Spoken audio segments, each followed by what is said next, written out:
The Thing from Another World wasn't just a monster movie. It was the birth cry of Cold War paranoia on film. Behind the eerie isolation of that frozen outpost lay chaos colder than the Arctic wind. Actors froze on set, flames burned through costumes, and a studio war erupted between visionary producers and a director obsessed with realism. Tonight we'll uncover 20 weird facts about The Thing from Another World, the film that terrified a generation and changed science fiction forever. 1. Howard Hawks may have secretly directed the film officially. Christian Nyby is credited as director, but behind the camera things weren't so simple. Producer Howard Hawks was a titan of classic Hollywood, known for fast dialogue and moral tension. On set, Hawks reportedly overshadowed Nyby, giving orders directly to the crew and shaping every scene. It wasn't rebellion, it was control. Hawks had hired Nyby, his trusted editor, mostly as a front so the studio wouldn't accuse him of dabbling in lowbrow science fiction. Cast members later admitted they answered to Hawks, not Nyby. You can see his fingerprints everywhere, the overlapping dialogue, the brisk tempo, the male camaraderie that mirrors his earlier films, like his Girl Friday. It wasn't just a monster flick, it was Hawks's hidden experiment in masculine fear, a coded parable disguised as pulp horror. 2. The monster's costume was a nightmare to wear. James Arness played the Thing, but he hated every second of it. The costume was thick, heavy, and suffocating, made from layers of rubber and plaster that trapped heat and sweat. Vision was almost zero. When the fire stunt was shot, Arness's costume actually caught fire. Crew members tackled him to the ground before he burned alive. The makeup artists couldn't decide on a look either. Early prototypes had insect eyes and tentacles before Hawks rejected them as too grotesque. He wanted something grounded, something that suggested a twisted version of humanity itself. Arness felt humiliated wearing what he called the walking broccoli suit. But that suit became legend. It wasn't sleek or slimy, it was lumbering elemental, a metaphor for unstoppable fear in human shape. 3. Real flames nearly destroyed the set. The film's most shocking sequence, when the crew sets the alien ablaze, wasn't a special effect. It was a live burn stunt captured in one terrifying take. The crew used gasoline and pyrotechnic gel to ignite the Thing while the actors formed a ring around it, holding real firebombs. Safety measures were primitive. When the flames erupted, the temperature soared so high that the ceiling insulation caught fire. The actors actually screamed in panic. Some fainted from heat. Production notes reveal they wrapped the burning Arness in wet blankets seconds before he lost consciousness. It wasn't Hollywood fakery, it was raw combustion. And it gave the film its realism, because the terror on screen wasn't acted. It was survival. 4. The film was a coded Cold War allegory, released in 1951. The Thing arrived at the dawn of atomic anxiety. Hawks and his writers knew audiences feared infiltration and unseen threats. The Thing wasn't just an alien, it was communism itself, silent, cold, unstoppable. The isolated Arctic base mirrored America's ideological bunker. The scientists wanted to study the creature. The soldiers wanted to destroy it. The debate symbolized post-war America, torn between curiosity and paranoia. The press latched onto it. One critic called it the Red Menace on ice. Hawks never confirmed the symbolism, but the metaphors were too pointed to ignore. It wasn't just sci-fi spectacle. It was a reflection of how fear turns intellect into hysteria, and how survival can erase morality. 5. Real Arctic conditions were simulated in brutal ways. The cast didn't actually travel north, but they felt as if they had. Hawks demanded realism, so the set was refrigerated to near-freezing temperatures. Breath fogged naturally. Frost formed on uniforms. The crew's coffee froze between takes. Some actors developed frostbite on their fingers. Artificial snow was made by mixing chipped ice with powdered gypsum, which caused lung irritation and rashes. Every take left the performers coughing. Kenneth Tobey later said it was the coldest shoot of my life, and I fought wars on screen. Hawks refused to fake it.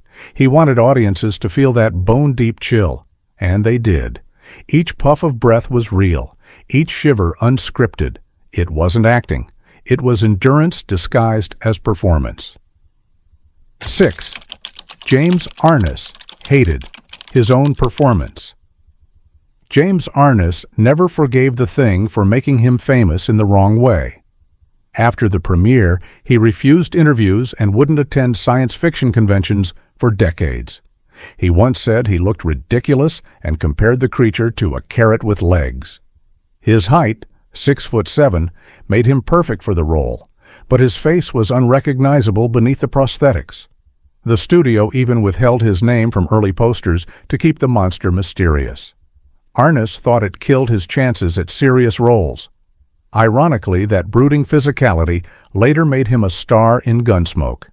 What audiences didn't know is that the terror of The Thing nearly ended his career before it began. It wasn't vanity, it was frustration, a man buried under makeup and misunderstood by history. 7. The blood test scene inspired John Carpenter's version. One of the film's most chilling moments comes when the scientists test the alien's blood. It's brief, simple, and procedural, but it planted a seed.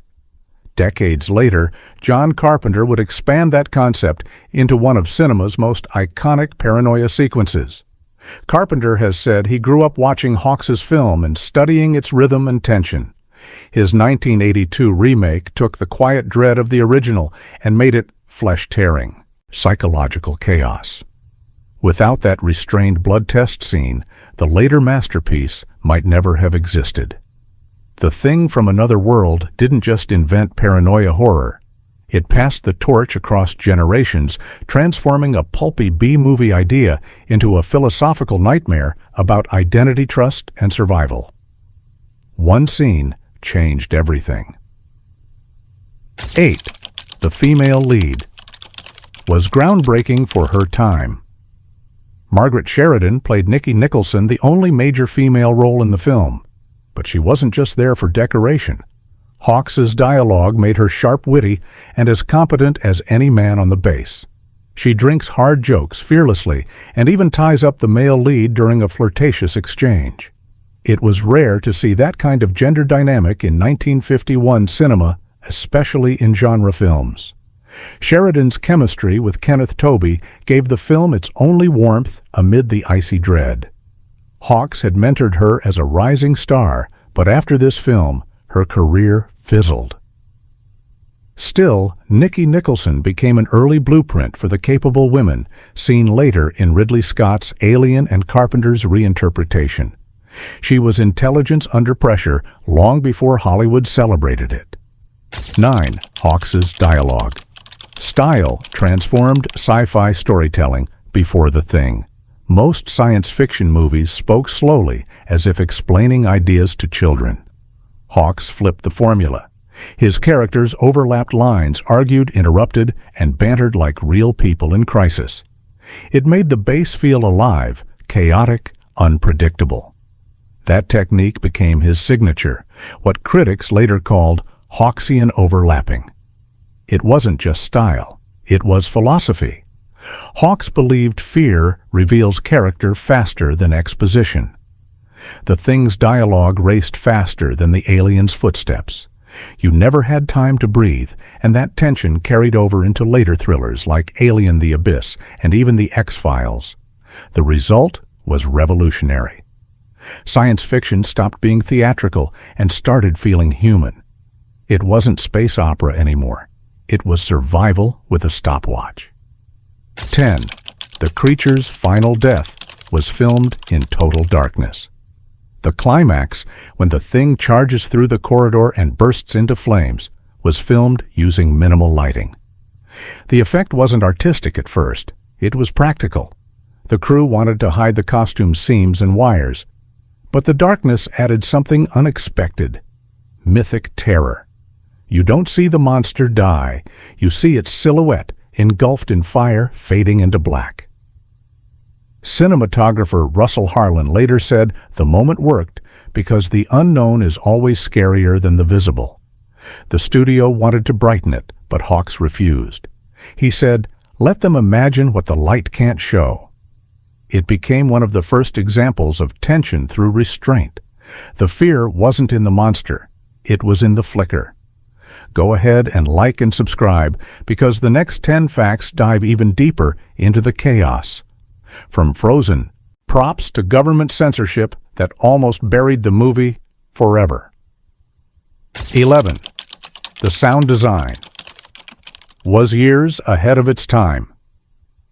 Every hiss and hum in The Thing from Another World was crafted manually. There were no synthesizers or digital tools. The eerie, high-pitched sounds that accompany the alien's presence were created by rubbing metal sheets and bowing piano strings. The production team layered radio feedback static and even reversed animal growls to create the unsettling hum that defined the creature's aura. It wasn't random noise, it was psychological warfare through sound. Audiences in 1951 had never heard anything like it. The film's minimal score and abstract tones became a blueprint for future horror and science fiction design, from Forbidden Planet to Alien. It didn't just create atmosphere, it rewired fear. Silence wasn't absence anymore. It was anticipation wrapped in static electricity. 12. The military influence was no accident. During production, the United States Air Force cooperated with the filmmakers, allowing access to real Arctic gear and base procedures. But that partnership came with strings attached. The military wanted to ensure the film portrayed scientists as reckless and the soldiers as rational heroes. This subtle propaganda fit neatly into Cold War ideology. Hawks leaned into it, turning the alien encounter into a moral parable about discipline versus curiosity. What audiences didn't know was that early drafts had the scientists saving the day, not the military. That version was scrapped after Air Force advisors objected. The finished film became a cultural artifact of its era, a cinematic Cold War recruiting poster disguised as monster mayhem. It wasn't just fiction, it was patriotic engineering through cinema. 13. The Thing's blood was actually chocolate syrup. When the crew needed to show alien blood spattered across snow, they faced a problem. Red dye looked black under the film's lighting. So the special effects team used chocolate syrup, the same trick that Alfred Hitchcock later used in Psycho. It gave the illusion of thick alien fluid while glistening perfectly against the icy backdrop. Actors slipped on it constantly. It froze between takes and smelled awful under the hot lights. Production assistants joked they could follow the monster's trail by scent alone. That cheap syrup saved the scene. It wasn't glamorous, but it worked. It proved that horror didn't need budgets, just ingenuity and mess. Every sticky drop became part of movie legend before it was scraped off the set by freezing hands. 14. The press screening nearly ended Hawks's career. When The Thing was first screened for critics, some walked out. The studio executives were furious. They said it was too bleak, too noisy, too chaotic.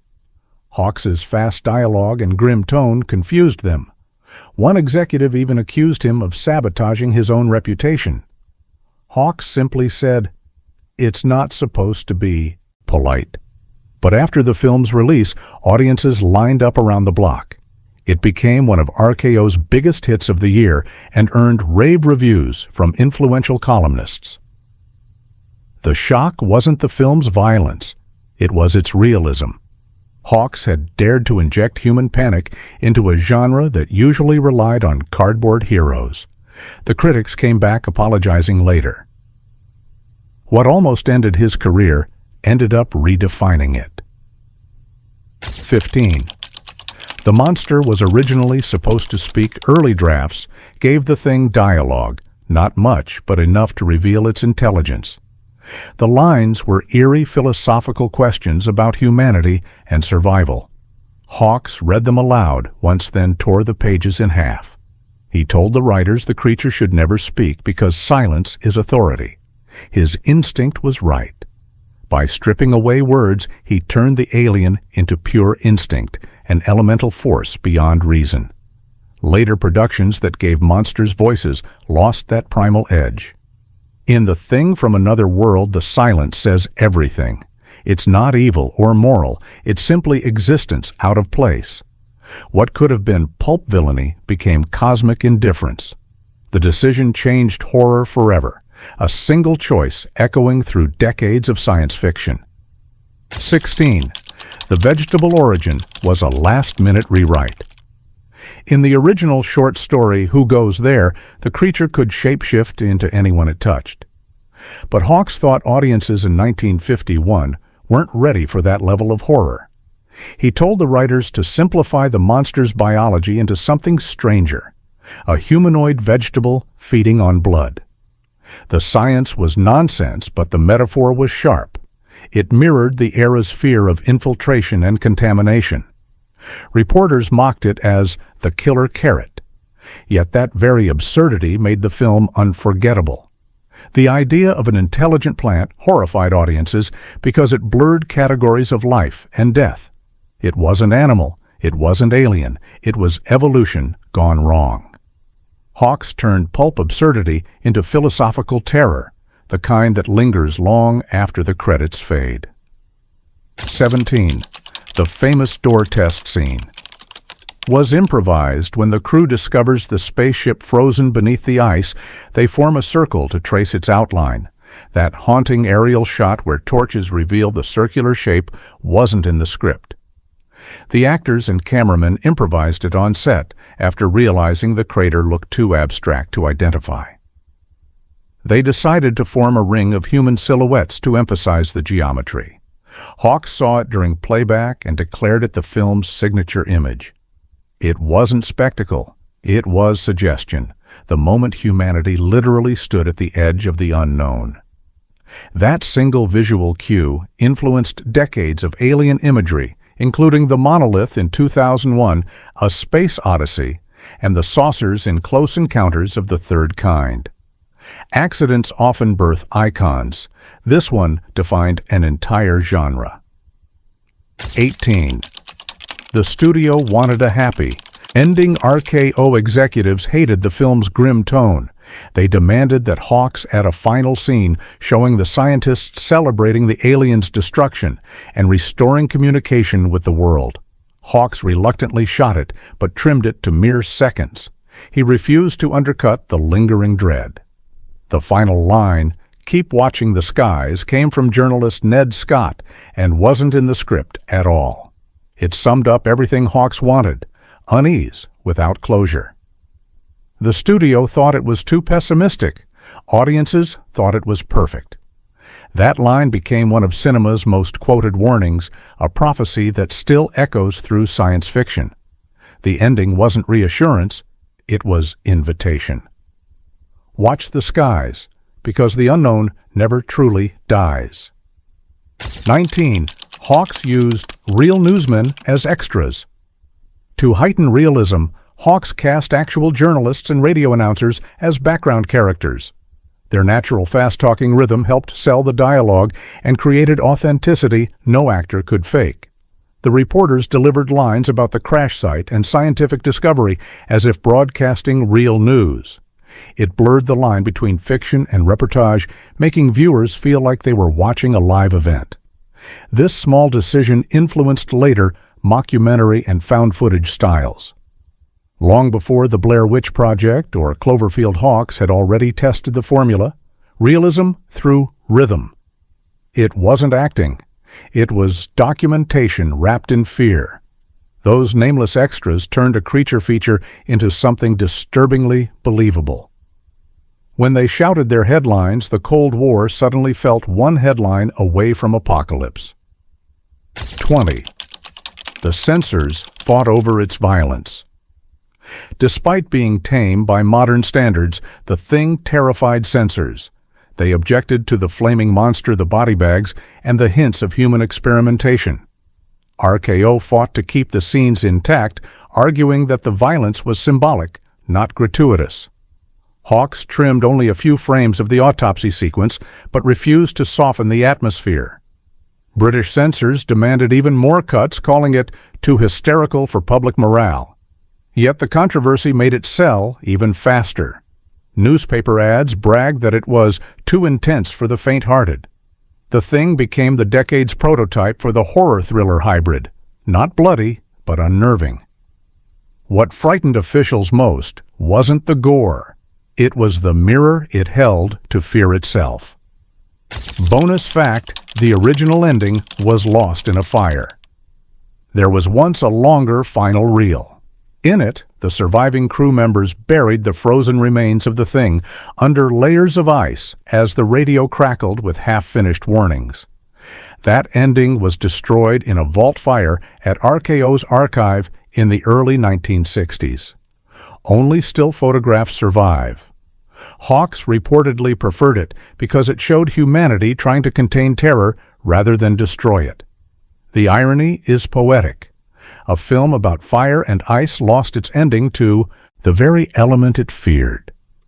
What audiences see today is an accident of history, a fragment of paranoia preserved by chance.